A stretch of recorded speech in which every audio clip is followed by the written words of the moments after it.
Hello students, welcome back to KTC. देखिए students, अभी अभी हमने कंप्लीट किया है हमारा chapter that is your human reproduction, है ना। इसको पूरा हमने कंप्लीट किया है इन 3 पार्ट्स। डिटेल्ड एनसीईआरटी का लाइन बाय लाइन हमने डिस्कस किया है ना। So I think that there is no point which is left behind. तो अब इसके एमसीक्यूज हम कर लेते हैं सो दैट कि हमें पता चल पाए कि हमने कितना प्रिपेयर किया है अपना चैप्टर, है ना। तो कुछ important I can say these are the most important question जो कि पूरे चैप्टर को आपको कवर करेंगे, है ना। ये एमसीक्यूज लगाने से आपको आइडिया लग जाएगा कि कितना ज्यादा प्रिपेयर्ड है आपका चैप्टर, है ना। If you need any revision और not, you will be sure of that कि हमको और ज्यादा स्टडी करना है इस चैप्टर को, और the slides we have prepared, the PPT we have prepared is sufficient or not, है ना। हमको पता चल जाएगा इससे। तो चलिए देखिए एमसीक्यूज पे आते हैं क्वेश्चन। सबसे पहला क्वेश्चन नंबर 1 आपका रीड करता है कि which of the following is the primary male sex organ. तो हमको बताना है कि मेल का प्राइमरी सेक्स ऑर्गन कौन सा है। ओके, बहुत ही बेसिक सा क्वेश्चन और मोस्ट रिपीटेड क्वेश्चंस में से एक है कि प्राइमरी सेक्स ऑर्गन्स कौन से होते हैं, मेल और फीमेल दोनों में हमको बताना होता है। तो प्राइमरी कौन सा होता है आपका, देखिए आपको ऑप्शंस गिवन है, prostate gland, testis, epididymis and Vasa difference, है ना। तो आपको इसमें से प्राइमरी सेक्स ऑर्गन कौन सा है, सबसे प्राइमरी वाला, दैट इज योर टेस्टिस, है ना। जो टेस्टिस है ये क्या है आपका primary sex organ in male है।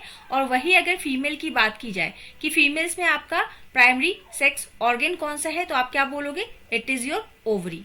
ठीक है, तो यहां से हमारे 2 मार्क्स क्वेश्चन कंप्लीट होते हैं कि प्राइमरी मेल सेक्स ऑर्गन कौन सा है, दिस इज टेस्टिस। दो के पेयर में होता है, वैसे ही हमारी फीमेल में 2 के पेयर में ओवरीज होती है, this is the primary female sex organ है हमारा। Coming to the next question number 2 कहता है कि spermatogenesis occurs in which part of your female reproductive system. जो मेल रिप्रोडक्टिव सिस्टम जो है आपका, उसके कौन से पार्ट में आपका स्पर्मेटोजेनेसिस होता है। यानी कि हमने पहले भी जो क्लासेस की है उसमें हमने देखा है कि स्पर्मेटोजेनेसिस, जेनेसिस किसी भी चीज के पीछे अगर आ जाए ना, किसी भी वर्ड के पीछे, तो उसका क्या मतलब होता है कि द प्रोसेस ऑफ फॉर्मेशन, है ना। यानी कि ये एक प्रोसेस होगा, ये एक प्रक्रिया होगी जिसमें कि कोई चीज बन रही होगी। तो यहाँ पे क्या लिखा है, स्पर्मेटोजेनेसिस, यानी कि स्पर्म का फॉर्मेशन, स्पर्म का प्रोडक्शन कहाँ पे होता है, कौन से पार्ट में होता है। ऑप्शन है आपके, a seminiferous tubules, epididymis, vas deferens, prostate gland. आपको 4 ऑप्शंस गिवन है, आपको बताना है कि कहाँ पे एक्चुअल में आपका स्पर्म का प्रोडक्शन होता है इन मेल रिप्रोडक्टिव जो भी ऑर्गन्स है, मेल के रिप्रोडक्टिव ऑर्गन्स जो है उसमें से कौन से वाले ऑर्गन में आपका स्पर्म बनता है एक्चुअल में। तो हमारा आंसर क्या है, this is your seminiferous tubules. जिन भी स्टूडेंट्स ने वीडियो देख रखी है उसमें सारी चीजें कवर की है। अगर आप दोबारा से एक बार देखोगे ना, या फिर अगर आप रिकॉल कर पा रहे हो, तो सारी चीजें, सारे जो एमसीक्यूज है वो आपको वहीं से मिलेंगे, है ना। And these are the important question, कहीं ना कहीं आपको टकराएंगे ही। चलिए नेक्स्ट क्वेश्चन नंबर 3 क्या है कि the hormone responsible for the development of male secondary sexual characteristics. ठीक है, हमको पता है कि कुछ प्राइमरी कैरेक्टरिस्टिक्स होते हैं, कुछ सेकेंडरी कैरेक्टरिस्टिक्स होते हैं जो कि डिफरेंशिएट करते हैं मेल और फीमेल को। तो जो सेक्सुअल कैरेक्टरिस्टिक्स है ना, उसको डिफरेंशिएट कौन सा हार्मोन उसके लिए रिस्पॉन्सिबल होता है। जो मेल में सेकेंडरी सेक्सुअल कैरेक्टरिस्टिक्स है उसके लिए कौन सा हार्मोन आपका रिस्पॉन्सिबल है। ऑप्शंस है आपके पास, oestrogen, progesterone, testosterone and your prolactin. देखिए अगर आप ध्यान से देखेंगे ना, तो oestrogen, progesterone and prolactin, these all are related to your female, है ना। तो फीमेल से रिलेटेड है हमारे, तो बचा हमारे पास क्या, दिस इज द टेस्टोस्टेरोन। तो टेस्टोस्टेरोन क्या है हमारे लिए, responsible for the development of main secondary sexual characteristics. जो मेल में हमको सेकेंडरी सेक्सुअल कैरेक्टरिस्टिक्स दिखते हैं ना, वो किसकी वजह से दिखते हैं, due to the hormone testosterone की वजह से। ओके, और ये सारे आपके फीमेल के हार्मोन्स हैं। नाउ क्वेश्चन नंबर 4 कहता है कि the site of fertilization in human. तो ह्यूमन में जो साइट ऑफ फर्टिलाइजेशन है, यानी कि फर्टिलाइजेशन आपका कहाँ पे होता है ह्यूमन बॉडी में, ये आपका होता है, ऑप्शंस है आपके पास, the options are your ovaries, uterus, fallopian tube, vagina. ठीक है, तो आपको बताना है कि फीमेल हमको पता है कि जितना भी फर्टिलाइजेशन से लेके और पार्चुरेशन तक का जितना भी प्रोसेस है वो सारा कहाँ होता है, in the female reproductive system.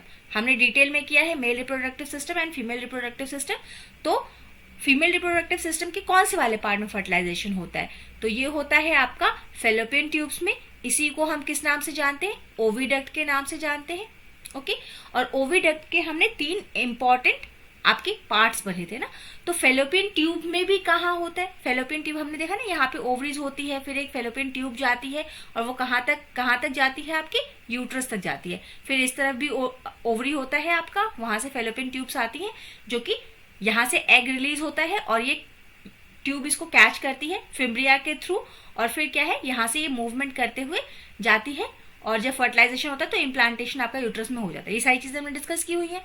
तो फेलोपियन ट्यूब के भी अगर पूछ लिया जाए कि जो फर्टिलाइजेशन होता है वो फेलोपियन ट्यूब के किस पार्ट में होता है, तो हमारा आंसर क्या हो जाएगा? वहां पे ओविडक्ट में, फेलोपियन ट्यूब में एक एम्पुला नाम का साइट होता है ना। एक एम्पुला नाम की जगह होती है, जैसे ये फेलोपियन ट्यूब है ना, तो इसमें भी 3 पार्ट्स होते हैं। तो 3 पार्ट्स में से एक पार्ट कौन सा है? यहाँ पे जो एक रीजन होता है ना, उसको हम बोलते हैं एम्पुला। तो एम्पुला में जाके फर्टिलाइजेशन होता है। Fertilization is what? Fertilization is the fusion of gametes, both male gamete and female gamete. Male gamete क्या है हमारा? स्पर्म, एंड फीमेल गैमेट क्या है हमारा? ओवम। तो ऐसा वो प्रोसेस जिसमें ये दोनों फ्यूज होते हैं ना, उसको हम बोलते हैं फर्टिलाइजेशन। ओके, और ये होता कहाँ है? ओविडक्ट के या फिर फेलोपियन ट्यूब के एम्पुला रीजन में। Okay, now coming to the next question. Next question कहता है कि the hormone responsible for ovulation. Ovulation के लिए कौन सा हार्मोन आपका रिस्पॉन्सिबल है? तो आपको बताना है एस्ट्रोजन है, प्रोजेस्टेरॉन है, LH यानी कि ल्यूटिनाइजिंग हार्मोन है, या फिर FSH यानी कि फॉलिकल स्टिमुलेटिंग हार्मोन। देखिए, सबसे पहली बात तो देखिए, ये फीमेल, ये जो आपका एस्ट्रोजन एंड प्रोजेस्टेरॉन है, ये दोनों ही क्या है आपके? ये दोनों ही फीमेल हार्मोन्स है, हमको पता है। बट ये जो LH और FSH है ना, ये दोनों में प्रोड्यूस होता है। दिस LH एंड FSH, ये दोनों ही क्या है? ये आपके ना दोनों ही आपके गैमेट से रिलेटेड हार्मोन्स हैं, जो कि दोनों में रिलीज होते हैं, मेल्स में भी एंड फीमेल में भी। तो हमसे पूछा है कि ओवल्यूशन के लिए कौन सा रिस्पॉन्सिबल है इनमें से हार्मोन। तो ये कौन सा रिस्पॉन्सिबल होता है हमारा? LH, that is a luteinizing hormone जो है, ये रिस्पॉन्सिबल होता है for the ovulation. Ovulation is what? देखिए, एक और चीज याद रखें, जिस भी चीज के पीछे TION लगा हो ना, तो ये भी एक प्रोसेस होता है। जैसे जेनेसिस लगा हो तो जनरेशन का प्रोसेस, TION लगा हो तो सिंपली एक प्रोसेस। तो ओवल्यूशन लिखा है ना, तो ovulation is what? The release of egg, the release of ovum. ये ओव्यू है ना, आगे क्या लिखा हुआ है? That is your ओव्यू। ओव्यू, इससे याद रखेंगे ओवम, और ओवम का रिलीज इज द ओवल्यूशन। ठीक है, the release of ovum, the process of releasing of ovum from the ovary is known as your ovulation. और इसको कौन फैसिलिटेट कराता है? आपका LH, that is your luteinizing hormone. Now next question कहता है the layer of uterus that sheds during the menstruation. Menstruation के वक्त में यूट्रस का, ये जो यूट्रस था ना यहाँ पे हमारा, हमने कहा ना यहाँ ओवरीज है, यहाँ फेलोपियन ट्यूब्स है, दो ओवरीज हैं, 2 फेलोपियन ट्यूब्स है, और ये हमारा क्या है? यूट्रस। यूट्रस को ही हम क्या बोलते हैं? वूम, यानी कि जहां पे हमारा फीटस डेवलप होता है, बोलते ना मदर का कोक।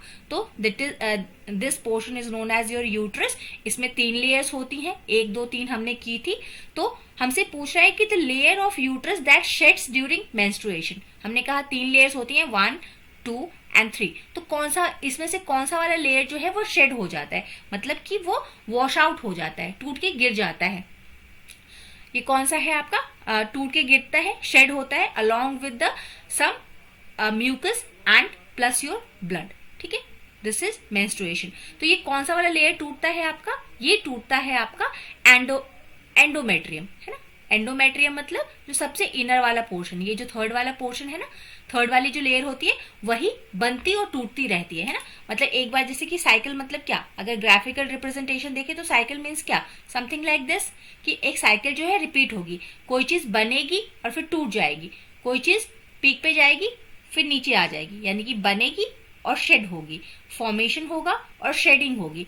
तो ये जो शेडिंग है, shedding of the endometrium is known as your menstruation. Okay, तो हमको 3 लेयर्स पता होने चाहिए। 3 लेयर्स कौन सा है? ये सबसे बाहर वाला, दैट इज योर पेरीमेट्रियम, यानी कि सबसे आउटर वाला, देन मायोमेट्रियम, एंड जो सबसे अंदर वाला पोर्शन है एंडो, अंदर एंडो, एंटर अंदो, एंडो है ना, मतलब अंदर वाला जो पोर्शन है वो एंडोमेट्रियम है, वही शेड होता है हमारा।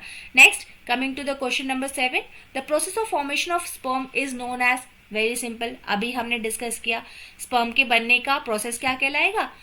स्पर्मेटोजेनेसिस, है ना। हमने अभी देखा कि किसी भी चीज के आगे अगर जेनेसिस लग जाए तो वो कौन सा है हमारा? दैट इज आर, यहाँ पे स्पर्म का पूछा है तो ये प्रोसेस क्या होगा? Spermatogenesis, formation of sperm. Next, question number 8 reads as कि which of the following prevents the polyspermy? Polyspermy is what? It is a process. Polyspermy क्या है? कि एक ओवम को अगर मल्टीपल स्पर्म पेनिट्रेट कर जाए, है ना, this is a very rare case, generally it doesn't happens, but क्या चीज है, हमको पता है कि एक ओवम और एक स्पर्म ही एक बार में फ्यूज होते हैं, है ना, तो एक जायगोट बनता है। तो ये जो एक ही स्पर्म एक ओवम को पेनिट्रेट कर पाएगा, फर्टिलाइज कर पाएगा, ये क्यों होता है, किसकी वजह से होता है, हमको बताना है। कौन इसको रोकता है कि मल्टीपल स्पर्म्स आके एंटर ना करे, इसको कौन रोकता है? तो हमको बताना है। ऑप्शंस है आपके zona pellucida, acrosome, corona radiata and Sertoli cells, है ना, आपको बताना है कौन सा है इसमें। तो इसमें से कौन सा वाला है? जोना प्लिस्यूडा। ये क्या करता है कि जैसे ही एक स्पर्म ने एंटर किया, उसके बाद ये इतनी हार्ड कवरिंग बनाता है ना कि कोई और स्पर्म उसमें एंटर ही नहीं कर सकता है, ये रोक देता है। जैसे ही स्पर्म आपका ओवम के जोना प्लिस्यूडा वाले एरिया से टच करता है ना, जैसे ही उसके कांटेक्ट में आता है, वैसे ही क्या है कि अगर ये आके इसने जोना प्लिस्यूडा वाले एरिया को टच किया, यहाँ पे पेनिट्रेशन स्टार्ट किया, वैसे ही बाकी जितने भी स्पर्म्स आ रहे होंगे ना, सबको ये क्या कर देगा? रोक देगा, डिस्ट्रॉय कर देगा एक तरीके से, ठीक है। उसके बाद किसी को एंटर नहीं करने देगा। Now next question is question number 9, read as, question number 9 कहता है आपका कि which of the following is not part of the male reproductive system? Very easy question, you can say halwa question. तो ये कौन सा है आपका कि हमसे पूछा है कि मेल रिप्रोडक्टिव सिस्टम का पार्ट कौन सा नहीं है? Epididymis, uterus, seminal vessels and prostate gland. तो हमको क्या पता है कि यूट्रस जो है ये फीमेल रिप्रोडक्टिव सिस्टम का पार्ट है, ये मेल का पार्ट नहीं है। Question number 10, the primary oocytes is diploid. हमको पता चला कि प्राइमरी oocytes क्या है? डिप्लॉयड इन नेचर है 2n, okay, and is arrested eight which phase of meiosis? Meiosis के किस फेज में ये अरेस्ट हो जाता है, यानी कि स्टॉप हो जाता है? Temporarily the oocytes division stops as which phase of your meiosis? किस फेज में रुकता है आपका? हमने डिस्कस किया हुआ है अपने क्लास में, I am repeating multiple times कि हमने ये सारी चीजें कवर की हैं। तो एनसीईआरटी, मेरे कहने का मतलब ये है कि जो एनसीईआरटी है ना, एनसीईआरटी अगर आप लाइन बाय लाइन रीड करते हैं, then there is very less chances कि आपके कोई क्वेश्चन छूट जाए, आपसे मल्टीपल क्वेश्चन ना बने, there are very less chances of this, है ना। तो ये कहाँ पे आके अरेस्ट होता है, कहाँ पे आके स्टॉप होता है आपका? Prophase 1 of meiosis. मियोसिस के प्रोफेज 1 में आके ये टेम्परेरली स्टॉप होता है इसका डिवीजन, और फिर कब स्टार्ट होता है? When there is the fertilization of this oocyte। oocyte का जब फर्टिलाइजेशन होगा आगे जाके, तब क्या है ये? तब से फिर से इसका डिवीजन स्टार्ट होगा। Next question, the number of functional sperms produce from one primary spermatocyte. एक प्राइमरी स्पर्मेटोसाइट से कितने फंक्शनल स्पर्म्स आपके प्रोड्यूस होते हैं, आपको बताना है। इट विल बी 1, 2, 4 और 8, okay. This concept again we have discuss this. तो ये कितने आपके बनते हैं? 4 फंक्शनल स्पर्म्स बनते हैं from one primary spermatocyte, okay. तो इसीलिए हमने क्या देखा था हमने कि there are on an approx इतने आपके सेमिनिफेरस ट्यूबल्स होते हैं ऑन एन अप्रॉक्स, और हर एक में एक सेल 4 प्रोड्यूस करता है। एक प्राइमरी स्पर्मेटोसाइट आपका 4 फंक्शनल स्पर्म्स प्रोड्यूस करेगा। दैट्स वाई कि जो हमारे स्पर्म्स जो होते हैं ना, वो मिलियंस में होते हैं, 2-3 मिलियंस में होते हैं ऑन एन अप्रॉक्स। एक बार में डिस्चार्ज होते हैं अप्रॉक्स 2-3 मिलियंस, एक वन इजैक्यूएशन में एक बार इतने निकलते हैं, next, which hormone, question number 12, which hormone is responsible for the thickening of the endometrium. अभी हमने क्वेश्चन किया कि यूट्रस में 3 लाइनिंग्स है, 1, 2 एंड 3। जो इनर वाली लाइनिंग है उसको ही हम क्या बोलते हैं, एंडोमेट्रियम, क्योंकि ये अंदर है, अंदर अंदर एंडो, ठीक है, ऐसे याद रखेंगे, जो अंदर है वो एंडो है। तो कह रहा है कि उसकी थिकनिंग के लिए हमने कहा ना कि एक वॉल सी बनेगी और फिर वो टूट जाएगी। तो ये जो थिकनिंग होती है मैक्सिमम पे, जब उसका थिकनेस होता है ना, उस थिकनेस के लिए रिस्पॉन्सिबल कौन सा वाला हार्मोन है आपका, प्रोजेस्टेरोन है, एस्ट्रोजन है, LH ल्यूटिनाइजिंग हार्मोन है, या FSH फॉलिकल स्टिमुलेटिंग हार्मोन है। कौन सा वाला हार्मोन है ये, हमारा एस्ट्रोजन। एस्ट्रोजन जो है वो थिकनिंग ऑफ एंडोमेट्रियम के लिए रिस्पॉन्सिबल होता है आपका। ओके, नेक्स्ट क्वेश्चन आपका कहता है कि the corpus luteum secretes which hormone. क्या सिक्रीट करता है हमारा कॉर्पस ल्यूटियम, आपको बताना है। एस्ट्रोजन एंड FSH को रिलीज करता है, प्रोजेस्टेरोन एंड एस्ट्रोजन को रिलीज करता है, सिक्रीट करता है। LH एंड FSH को, या टेस्टोस्टेरोन एंड प्रोजेस्टेरोन। देखिए इसको तो हम ऐसे ही काट सकते हैं, why, because there is a testosterone, because testosterone जो है आपका मेल रिप्रोडक्टिव सिस्टम का पार्ट है, ये मेल का हार्मोन है, फीमेल हार्मोन नहीं है, तो ये कट गया। और कॉर्पस ल्यूटियम जो है ना, ये आपका क्या रिलीज करता है, ये आपका रिलीज करता है प्रोजेस्टेरोन एंड एस्ट्रोजन हार्मोन्स को, ये प्रोड्यूस करता है, आपके सीक्रेट करता है। Okay, now question number 14। Question number 14 है आपका कि the function of Sertoli cells. Sertoli cells का फंक्शन क्या है। तो सर्टियोली सेल्स क्या करते हैं, 2 तरीके के सेल्स होते हैं हमारे, एक लेडिंग सेल्स होता है और एक आपका सर्टियोली सेल्स होते हैं। सर्टियोली सेल्स का आपका काम क्या होता है, it nourishes the developing sperm. Sperm जो डेवलप हो रहा है ना, जब एक सेल होता है, फिर उससे आपका पूरा डेवलप होता है जो स्पर्म, तो उसके नरिशमेंट का काम कौन करता है, आपका नरिशमेंट का काम करेगा आपका Sertoli cells. Okay, next, the first menstrual cycle in female is known as menopause, oogenesis, menarche and ovulation. Ovulation का मतलब हमने देख लिया, oogenesis it is a process of generation of ovum, ovum के बनने का प्रोसेस, ये भी हमने देख लिया, ये भी हमने देख लिया। देखिए ये है मेन्यूपॉज, पॉज आ गया, पॉज का मतलब हम जानते हैं to stop, not to start. यहाँ पे क्या पूछ रहा है, हमसे पूछ रहा है फर्स्ट मेंस्ट्रुअल साइकिल, यानी कि स्टार्टिंग हमसे पूछ रहा है। तो स्टार्ट कब होता है, मेनार्क पे स्टार्ट होता है और मेन्यूपॉज पे पॉज हो जाता है, यानी कि स्टॉप हो जाता है। Okay, next question number 16। देखिए ये जो क्वेश्चंस है ना, ये जो MCQs है ना, ये पूरा क्या है, आपके पूरे चैप्टर का एक तरीके से आप कह सकते हैं चैप्टर का पूरा कंपाइलेशन है, पूरा आपका समरी है। इससे आपको पूरा चैप्टर एक बार में रिकॉल हो जाएगा, है ना। 1-2 सेकेंड लगते हैं क्वेश्चन को करने में, बट उसके पीछे जो आपने कॉन्सेप्ट स्टडी किया है ना, वो पूरा रिकॉल हो जाएगा कि आप अच्छा ये चीज आई है तो हमने इसके पीछे पीछे क्या पढ़ा था, है ना, मतलब कौन सी लाइन में हमने ये पढ़ा था। ये सब चीजें क्या है, मेमोराइज करने का एक तरीका है। ऑब्जेक्टिव्स हल्के में नहीं लेने चाहिए, क्योंकि ऑब्जेक्टिव्स क्या है ना, ये पूरा आपको, आपने जितना भी सब्जेक्ट को स्टडी किया है, जितना भी कॉन्सेप्ट आपने सीखा है, उसमें से कोई एक पॉइंट को निकालना, है ना। It is a dangerous thing then your subjective paper, जो आप राइटिंग में करते हो ना, उससे ज्यादा डेंजरस कॉन्सेप्ट है, बिकॉज कहीं से भी क्वेश्चन अराइज हो सकता है ना। चलिए, तो नेक्स्ट क्वेश्चन क्या है, 16th क्वेश्चन, क्वेश्चन नंबर 16 कहता है कि if fertilization does not occur the corpus luteum degenerates into what, है ना, डीजेनरेट हो जाता है। देखिए अगर फर्टिलाइजेशन हो गया तो कॉर्पस ल्यूटियम क्या करता है, ये रह के आपके 2 हार्मोन्स प्रोड्यूस करता है, एक प्रोजेस्टेरोन एंड एक एस्ट्रोजन। हमने अभी देखा पीछे के क्वेश्चन में, कह रहे कि अगर फर्टिलाइजेशन नहीं हुआ तो ये क्या होता है, ये बेचारा डीजेनरेट हो जाता है, और डीजेनरेट होने के बाद ये क्या है, मेंस्ट्रुअल साइकिल के थ्रू निकल जाता है। तो ये जो डीजेनरेशन होता है ना, फर्टिलाइजेशन नहीं हुआ यानी कि देयर इज नो प्रेगनेंसी, तो अब क्या है, अब मेंस्ट्रुअल साइकिल कंटिन्यू करेगा तो ये डीजेनरेट हो जाएगा, टूट जाएगा ये।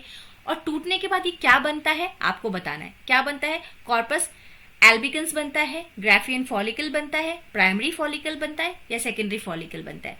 देखिए ये 3 जो है आपके, Graafian follicle, primary follicle, secondary follicle, ये क्या है आपके जो ओवम है ना, उसके डेवलपमेंट के स्टेजेस हैं। सबसे पहले प्राइमरी फॉलिकल होता है, फिर उससे बनता है सेकेंडरी से बनता है फिर आपका ग्राफियन, है ना। बट ये जो कॉर्पस एल्बिकन्स हैं, ये क्या है, degenerated part of your corpus luteum. जब कॉर्पस ल्यूटियम डीजेनरेट होता है ना तो आपका कॉर्पस एल्बिकन्स बनते हैं, ठीक है। It is a different concept, थोड़ा हटके क्वेश्चन है, please keep in mind, important mark करेंगे, इसको मेमोराइज कर लेंगे, है ना। Next, the acrosome of sperm helps in, जो एक्रोसोम होता है, हमने पूरा बॉडी देखा था ना स्पर्म का कि एक हेड होता है, फिर बॉडी होती है, फिर टेल होता है। टेल आपको विग्रस मूवमेंट में हेल्प करता है, फास्ट मूवमेंट में हेल्प करता है। ये एक्रोसोम है। एक्रोसोम का काम क्या होता है आपका, इसमें एंजाइम होते हैं जो कि क्या करता है आपको, helps in the penetration of egg, ठीक है। एनर्जी प्रोडक्शन किसका काम है, टेल का काम है। मूवमेंट ऑफ स्पर्म किसका काम है, ये भी आपका क्या है, टेल का काम है। प्रोटेक्शन टू द स्पर्म, ये आपका माइटोकॉन्ड्रिया, सॉरी एनर्जी वाला पार्ट किसका है, आपका एनर्जी वाला पार्ट बॉडी का है, क्योंकि यहाँ पे माइटोकॉन्ड्रियास होते हैं ना, यहाँ पे एनर्जी रिलीज होती है। और मूवमेंट आपको टेल देता है। प्रोटेक्शन क्या है, प्रोटेक्शन इसकी बॉडी को मिलता है। और एक्रोसोम का काम क्या है, ये किस में हेल्प करता है, it helps in the penetration of egg, egg के पेनिट्रेशन में आपको हेल्प करता है। Question number 18, which of the following is the site of fertilization in human, कहाँ फर्टिलाइजेशन होता है, ये क्वेश्चन आई थिंक रिपीट हो रहा है, fallopian tubes. Acrosome in the sperm is derived from the organelle, कौन से सेल ऑर्गेनिलिया से आपका एक्रोसोम डिराइव किया जाता है, again a different question, okay, and important too, जो अलग है वो इंपॉर्टेंट है ना। तो ये कहाँ से होता है, डायरेक्ट आंसर बता देते हैं हम, ये क्या है आपका गोल्जी एपरेटस। जो गोल्जी एपरेटस होता है ना हमारे सेल में, वहां से ये डिराइव होता है, ठीक है, वहां से ये जनरेट होता है। गोल्जी एपरेटस से एक्रोसोम आपका डिराइव हो जाता है। Next, question number 20, the process of attachment of blastocyst to the uterine wall is known as, जब ब्लास्टोसिस्ट जाके आपकी यूट्राइन वॉल में, यूट्राइन वॉल कौन सा, एंडोमेट्रियम है ना, अंदर वाला जो पार्ट है, अंदर वाला जो लेयर है, उसमें जाके जब ब्लास्टोसिस्ट आपका अटैच होता है तो उसको हम क्या बोलते हैं, फर्टिलाइजेशन, इम्प्लांटेशन, क्लीवेज या फिर गैस्ट्रुलेशन, क्या बोलते हैं उसको हम बोलते हैं योर इम्प्लांटेशन, है ना, जाके अटैच हो गया, इम्प्लांट हो गया। Question number 21, the outer layer of blastocyst, यही जो ब्लास्टोसिस्ट था ना, कह रहा उसका outer layer that helps in the implantation is called, ये जो ब्लास्टोसिस्ट है ना, blastocyst is what, is the 8 to 16 cell का आपका एक, इसको हम मोरुला बोलते हैं ना। जब आपके सेल डिविजन्स होते हैं ना फर्टिलाइजेशन वाले जाइगोट में, तो जब 8 to 16 आपके उसमें डिविजन्स हो जाते हैं ना, सेल का डिवीजन हो जाता है, तो उसको हम क्या बोलते हैं, मोरुला या फिर ब्लास्टोसिस्ट बोलते हैं। और ये क्या है, ये सेल्स ना फिर क्या करते हैं, दो पार्ट में डिवाइड हो जाते हैं, एक तो बाउंड्री को टच कर लेते हैं, बाउंड्री पे जाके अटैच हो जाते हैं, और एक बचता है बीच में आपका सेल मास, ये जो बाउंड्री है ये जाके अटैच हो जाती है ड्यूरिंग द इम्प्लांटेशन। तो ये कौन सा वाला, इसको हम क्या बोलते हैं, जो अंदर वाला पार्ट है, ये जो आउटर लाइनिंग पे है, इसको बोलते हैं हम ट्रोफोप्लास्ट, ओके। और ये जो सेल है, ये जो अंदर वाला पार्ट जो है, उसको हम क्या बोलते हैं, सेल मास, ओके। दो पार्ट में डिवाइड होता है, एक ट्रोफोप्लास्ट में और एक सेल मास में। तो जो अटैच होने में हेल्प करता है वो कौन सा होता है, ट्रोफोप्लास्ट होता है आपका आउटर वाला, है ना। Next, question number 2, placenta is formed by, placenta किससे मिलके बनता है, maternal tissue only, foetal tissue only, both maternal and foetal tissue, neither maternal nor foetal. तो ये किससे मिलके बनता है आपका, दोनों से, maternal as well as your foetal tissue, दोनों से मिलके बनता है आपका। Next, question number 23, the hormone HCH, human chronic gonadotropin, gonadotropins is secreted by, ये हार्मोन HCG किसके द्वारा सीक्रेट होता है, कौन इसको रिलीज करता है, pituitary gland, placenta, corpus luteum, ovary. Ovary नहीं करता आपका, कॉर्पस ल्यूटियम हमने देख लिया प्रोजेस्टेरोन और एस्ट्रोजन को रिलीज करता है। पिट्यूटरी ग्लैंड, पिट्यूटरी ग्लैंड से सिग्नल आता है और इसको रिलीज कौन करे, ये सिग्नल जनरेट करता है, और उसको सिक्रीट कौन करेगा, प्लेजेंटा, प्लेजेंटा से ये SCH आता है ना। चलिए next, the process of giving birth of baby is known as gestation, gestation, parturition, implantation, fertilization. Fertilization हमने देख लिया, इम्प्लांटेशन देख लिया, gestation is a duration of full development of your zygote to baby, है ये पूरा जो प्रोसेस ड्यूरेशन होता है उसको हम गेस्टेशन बोलते हैं। तो बर्थ गिविंग का जो प्रोसेस है वो क्या है आपका, पार्चुरेशन, है ना. Parturition is the process of giving birth of a baby. Next question number 25. The hormone responsible for milk ejection from the mammary gland.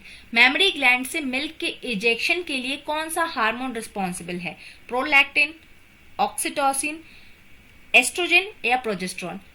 ये आपका कौन सा है इजेक्शन के लिए? देखिए बहुत ही माइन्यूट सा डिफरेंस है, बहुत लोग कंफ्यूज रहते हैं प्रोलैक्टिन एंड ऑक्सीटोसिन में, है ना. This is also known as your love hormone. तो ये इजेक्शन के लिए जो ना मिल्क के इजेक्शन के लिए फ्रॉम मैमरी ग्लैंड ऑक्सीटोसिन है. और देखिए नेक्स्ट क्वेश्चन है हमारे पास कि the hormone which stimulates the milk production after birth. जो स्टिमुलेट करता है कि हाँ अब मिल्क का प्रोडक्शन होना चाहिए, तो वो कौन करेगा? आपका प्रोलैक्टिन. प्रोलैक्टिन स्टिमुलेट करता है आफ्टर चाइल्ड बर्थ, बट उसको इजेक्ट कौन करवाता है? ऑक्सीटोसिन. ठीक है, दोनों में डिफरेंस समझ में आया. There is a very minute difference between these two hormones. Prolactin आपका स्टिमुलेट कराता है, ब्रेन को सिग्नल देता है कि now there is a time to release milk, to produce milk. Sorry, not release, produce milk. This is production and वो क्या है आपका? Release, ejection. ऑक्सीटोसिन क्या कराता है? इजेक्ट कराता है. चलिए, आई होप क्लियर हो गया होगा. कंफ्यूजिंग पॉइंट रहता है ये. Now next 27. Gestation period in human is approximately. हमको मंथ्स में पता है, it is a 9 month duration.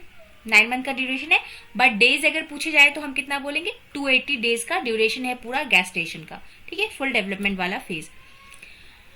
Question number 28. Which of the following structure is cut and Tide.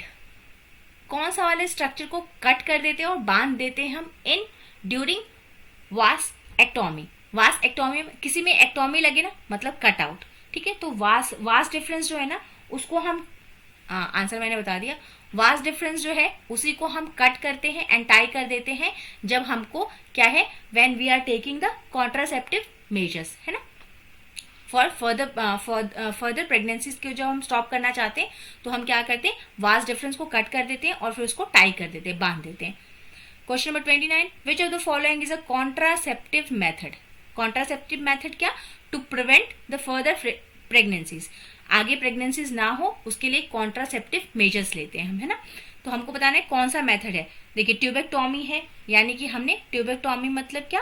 Fallopian tube को कट करना, बांध देना. जैसे यहाँ पे मेल में हमने वास्ट डिफरेंस को कट किया था और यहाँ पे ट्यूबेक्टोमी मतलब फेलोपियन ट्यूब्स को हमने कट करके टाई कर दिया इन फीमेल. ये हमने देख लिया. And condoms you all know. ठीक है, तो ये all of the above are contraceptive measures. Next question number 31. Which among the following is a surgical method. कौन सा मेथड सर्जिकल मेथड है टू कंट्रोल द बर्थ, है ना. मेल्स में कौन सा सर्जिकल मेथड है? तो ये हम क्या है हमारा वास्केटोमी. हमने देखा है कि वास्ट डिफरेंस को हम कट कर देते हैं और टाई कर देते हैं. Question number 31. Sexually transmitted disease caused by bacterium. Bacteria से होने वाला एसटीडी, सेक्सुअली ट्रांसमिटेड डिजीज कौन सा है? एड्स, सिफिलिस, हेपेटाइटिस बी या हार्पीज. तो ये कौन सा है आपका? Syphilis. Syphilis is caused due to bacteria and it is sexually transmitted disease, that is your STD. Okay. Next, which hormone is responsible for the maintenance of pregnancy. Pregnancy को maintain रखना, है ना, बचाए रखना, उसको मेंटेन करना किस hormone का काम है? It is the responsibility of your progesterone, है ना. प्रोजेस्टेरोन का काम है. रिलैक्सिन एक ऐसे, ये हमने देख लिया मिल्क के लिए, ये आपका मेल का है सेकेंडरी कैरेक्टरिस्टिक्स के लिए. और रिलैक्सिन क्या है आपका? जब कॉन्ट्रैक्शंस होते हैं ना at the time of parturition, तब ये हार्मोन आपका एक्टिवेट होता है. और ओवल्यूशन को एंड करते वक्त भी क्या है आपका? ओवल्यूशन के टाइम में भी इसका यूज होता है. Later phases of pregnancy and at ovulation, दो टाइम में रिलैक्सिन आपका फंक्शन में आता है. ठीक है. And last question is the part of sperm that contains enzyme to penetrate the egg. हम पहले ही कर चुके हैं, ये कौन सा है आपका? Acrosome.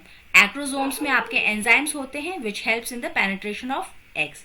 Okay, so these are the very important questions, very important questions for your exam as well as for your board exams plus your NEET exams, है ना. ये इस चैप्टर को पूरा कवर करते हैं. They will provide you the summary of the human reproduction chapter. Okay, I hope the concepts are clear. These questions are helpful for you and you also find out that कि ये आपके लिए बहुत helpful है। तो इसी के साथ वीडियो को हम वाइंड अप करेंगे, खत्म करेंगे। जाते जाते once again please do like and subscribe the channel, and if you have any query, you want anything else, you want me to explain something else, तो please किसी और चीज पे वीडियो बनाया जाए तो please let me know. Do comment in the comment section. Okay, thank you everyone, have a nice and wonderful day, keep studying, keep revising.